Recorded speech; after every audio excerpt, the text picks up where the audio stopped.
Today we're going to learn how to make a chaste berry tincture. Chaste berry is a wonderful fruit, the berry from a chaste tree, and it's a fabulous hormone regulator for women, and it's one that I take daily. So because it's a berry, first you're going to want to work with a dried berry. Now when working with anything dried and very, very hard, you really have to grind it. Now me personally, I've foregone the age-old tradition of using a mortar and pestle, and nowadays I will use my coffee grinder. But this I've already had pre-prepared for you. And so when we're using something that's been powdered, you only need to fill your glass jar. You want to have an airtight glass jar, about 1/5 of the way full. If I was using leaves or flowers, I would fill this about halfway full of a dried herb.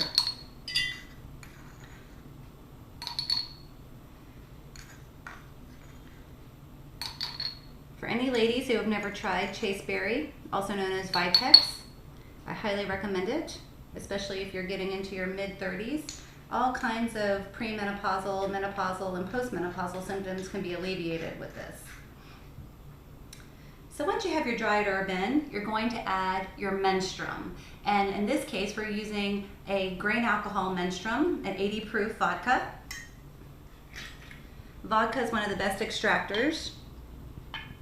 And because we're using vodka, it would only take about 2 weeks for this tincture preparation to become ready. It's very important whenever you're creating a new tincture that you clearly label your glass jar. Now I've put Vitex on mine, and the other thing that's key is putting the date, not today's date, but the date 2 weeks from today, so you'll know when your tincture will be ready. So you want to shake it up vigorously. The shaking is actually going to be a daily activity, and this does not need to be stored in an open environment like my kitchen. It needs to be put into a cupboard, somewhere cool, dark, and dry, to be protected from the light during the time that this preparation, which is now called a maceration, is brewing. Now after the 2 weeks has passed, and after you've been shaking it every day, you're going to want to strain your tincture. For me, the easiest way to strain a tincture is using a small kitchen funnel and a coffee filter, unbleached if you can find those. It fits just perfectly.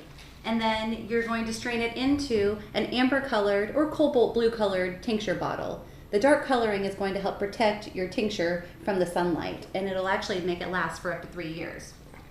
So you'll simply place the funnel into the top of the bottle, strain your tincture by carefully pouring it in, and give it a few minutes to filter through.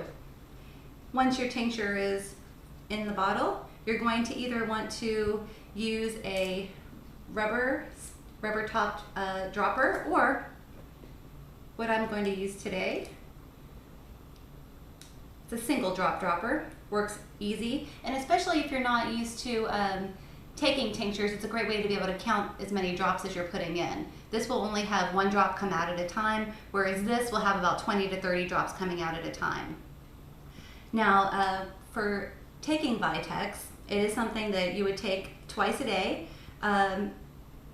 20 to 40 drops probably twice a day. And this is not one for the husbands to take. This will have detrimental effects on a man's libido, but for women, after 12 weeks of continual use and then thereon after, you will have fantastic benefits, and I really hope you enjoy using this berry.